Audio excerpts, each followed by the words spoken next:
Bismillah ar-Rahman ar-Rahim. Now with the main headlines.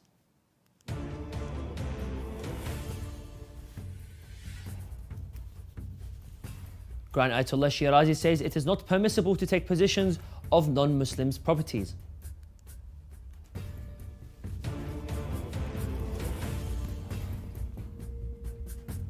Misbah al-Hussein Foundation holds its regular session to discuss the Holy Arba'een project.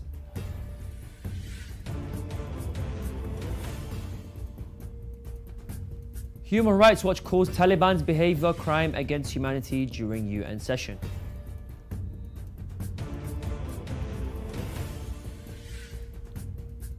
Amnesty International says that Saudi authorities carried out more than 100 executions in 2023.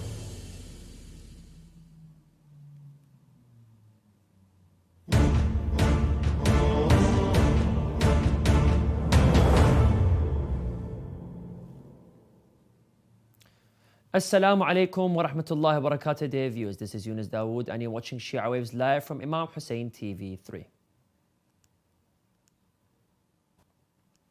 The daily scholarly meetings of Grand Ayatollah Shirazi was held on Monday the 25th of Safar. In this session, just like the previous meetings, the Marji answered the questions of the attendees about various jurisprudence issues. His Eminence also emphasized that it is not permissible to appropriate the property of all types of non-Muslims. Therefore, it is not permissible to usurp and seize the property of non-Muslims either in Islamic countries or in non-Islamic countries.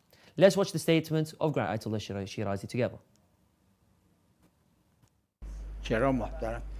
کافار همه مالشون محترمه مگر کافر حربی، اونم در حال حرب، یعنی وقتی جنگ هست. یعنی اگه یک جنگ بود بین مسلمان ها و کفار، اونجاست که مالش محترم نیست. اگر نه حتی کافر حربی، کافری که جنگ داره اما اگه هدنه شده الان جنگ نیست، نه جایز نیست، مال کافر مالش محترمه.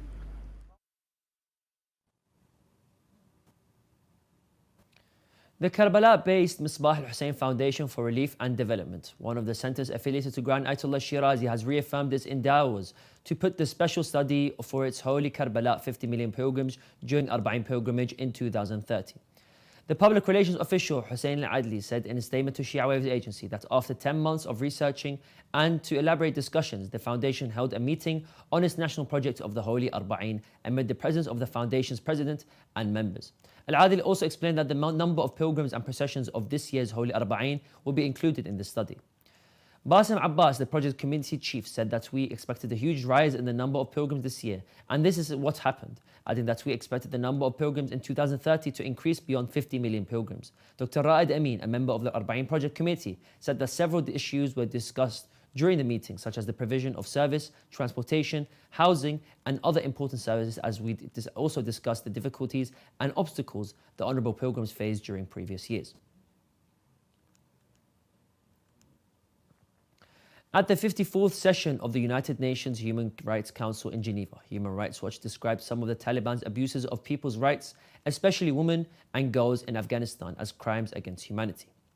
The UN institution said in a statement that the Taliban have continued to violate the rights of Afghan women and girls, including severe restrictions on the rights of freedom of movement, education, and work since their resumption of control of Afghanistan.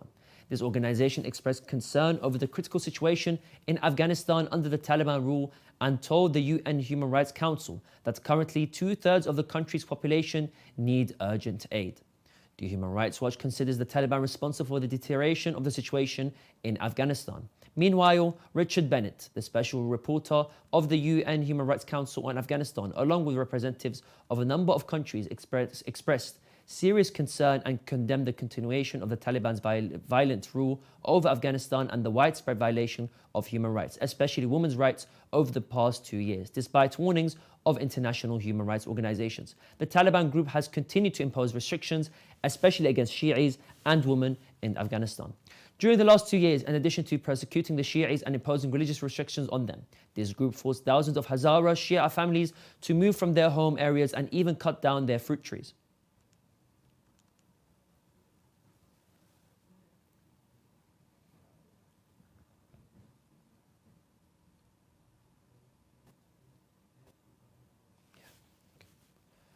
Joining us from Frankfurt, Sultan Ali Javed, a political expert, with us today.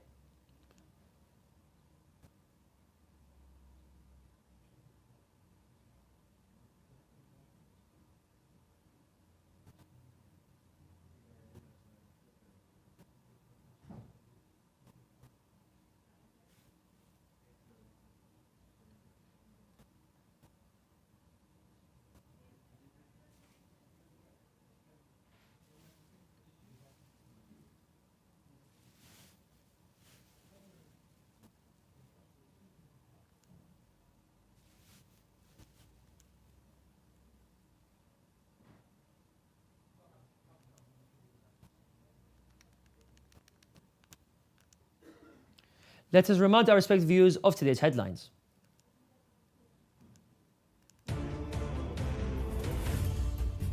Grand Ayatollah Shirazi says it is not permissible to take possession of non-Muslims' properties.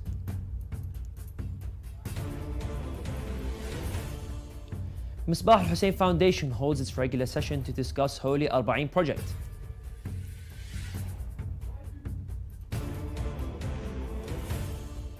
Human Rights Watch calls Taliban's behavior crime against humanity during UN sessions.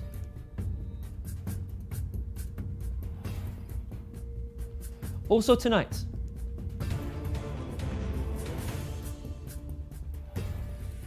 Council on American Islamic Relations says that Islamophobia is now deeply rooted and has become part of racism.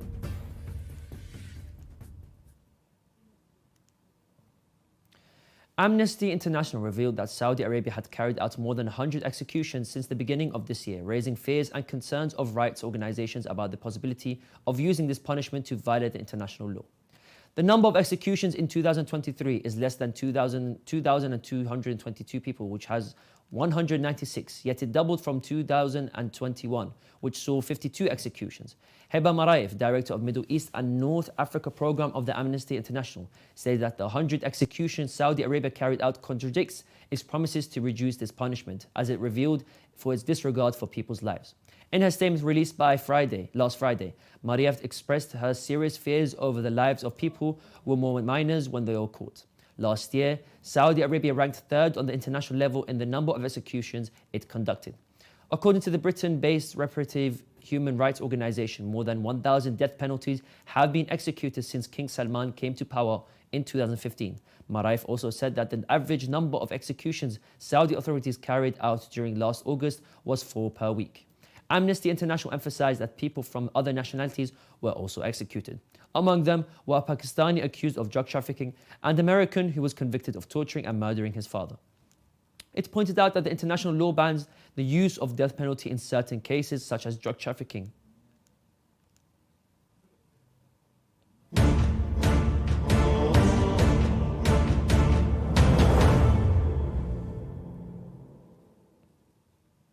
And now we'll continue with some short news.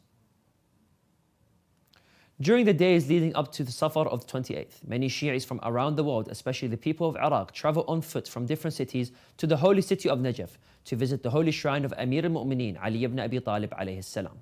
These pilgrims offer their condolences to the Master of the Pious on the martyrdom of the Holy Prophet. These days, the roads leading to holy Najaf welcome a large number of on-foot pilgrims who will commemorate this mournful occasion on Thursday, September the 14th. Dozens of mawaqib have also set up along the routes leading to Najaf to serve the pilgrims and accommodate them in nearby residential houses. It is worth mentioning that ziyarat of Amir al-Mu'mineen alayhi salam on the martyred anniversary of the Holy Prophet is considered one of the best and most recommended actions according to some hadith from the pure infallibles of the Ahlul Bayt alayhim salam. This year, after the Arba'een pilgrimage was marked with an unprecedented presence of millions of pilgrims in the holy city of Karbala, the march towards the holy city of Najaf started few days prior to the martyrdom of the Prophet of God, salawatullahi wa salamu alayhi, on the 28th of Safar.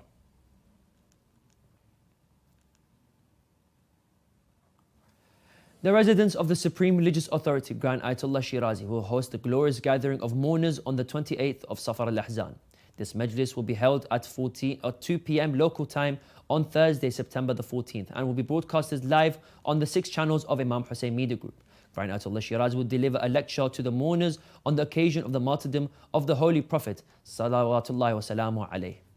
Every year, this magnificent gathering is held in the residence of Grand Ayatollah Shirazi in the holy city of Qom, Inqilab Street, Ali 6.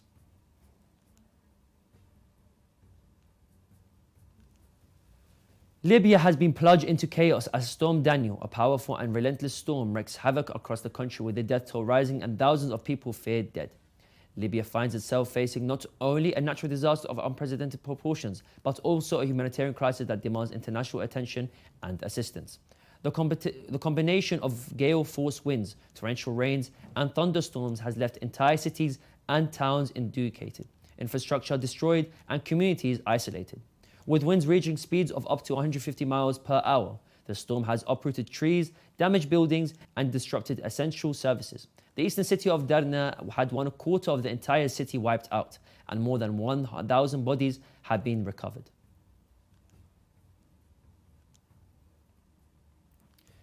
The British academic and convert Dr. Rebecca Masterson said that the Arba'een of Imam Hussein alayhi salam and the journey of love can be a turning point and a real power to change the global system. In a press interview followed by Shia Waves agency, Masterson said that the Arba'een pilgrim and the massive walk is considered as a huge and unparalleled event all over the world, and the followers of Ahlul Bayt alayhim salam through it can be a great power to cause the change in the world. She added that millions of pilgrims from all over the world participate in the Holy Arba'een pilgrimage, which attracts journalists and influential personalities to follow up the event. Masterson also emphasized that the Shias should boost their economic and political power based on the values and principles of the Arba'een to face the current global situation.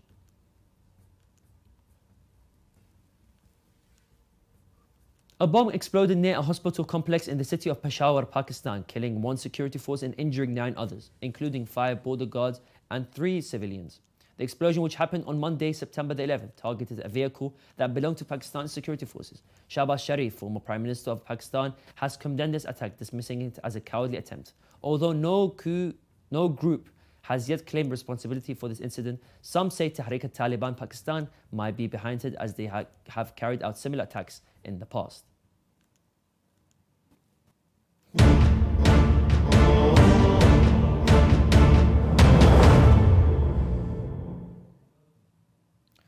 More than 2 decades after the September 11, 2001 terrorist attacks, discrimination and hatred against Muslims in the United States still exist, angering the nation's largest Muslim civil rights group advocacy group. Hussam Aloush, CEO of the California chapter of the Council on American Islamic Relations, the CAR, said that after 22 years, Islamophobia has taken root and become part of the structure of racism that exists in parts of our country.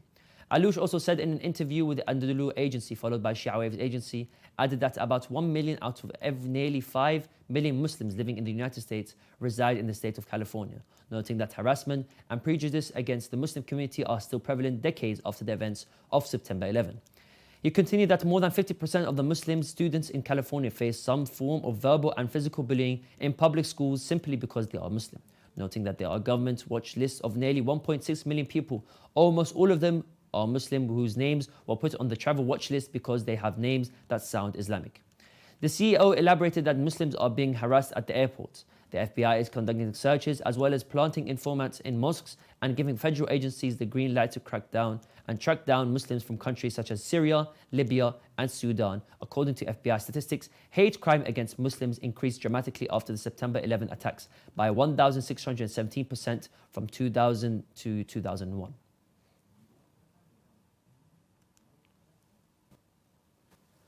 The Guardian has published a new report in which it criticized the Indian PM's statement that his country is the mother of democracy in the world, when Muslims are being killed and harassed by the police and Muslim students are victims to maltreatment in schools.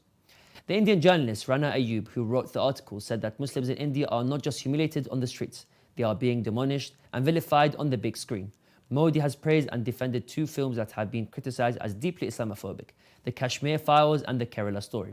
In his election rallies, Ayub also added that over the past year, through his much publicized state visit to the United States and through his much talked about trips, including the G7 meetings, Modi has extolled the virtues of democracy, of a secular and inclusive nation, paying obeisances to Mahatma Gandhi at every available opportunity.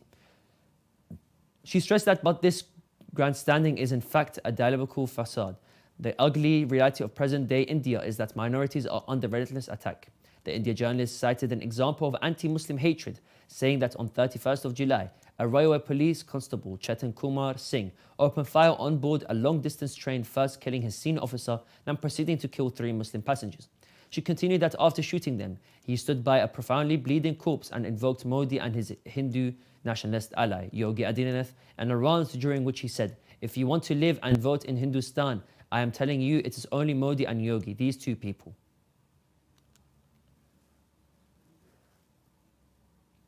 We have reached the end of today's Shia Waves show. Let's remind our viewers of today's headlines. Grand Ayatollah Shirazi says it is not permissible to take possessions of non-Muslims' properties. The Misbah al-Hussein Foundation holds its regular session to discuss Holy Arba'in project.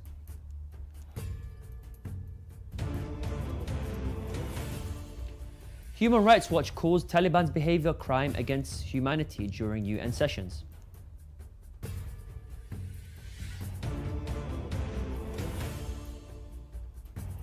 Amnesty International says Saudi authorities carried out more than 100 executions in 2023.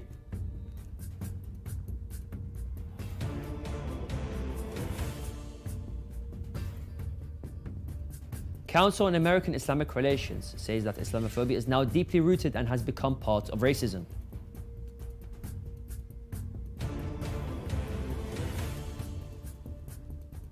The Guardian criticized Indian PM's statement, "India is the mother of democracy."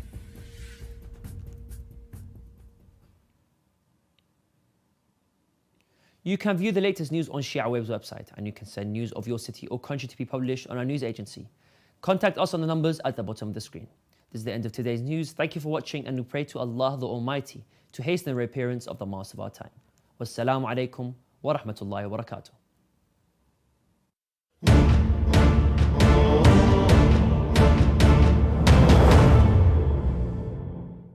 This Arba'in, Imam Hussein Charity wants you to help us reach our target of distributing 1 million water cups to those walking to the Master of Martyrs, Imam Hussein alayhi salam. As millions of Zawar embark on their journey of passion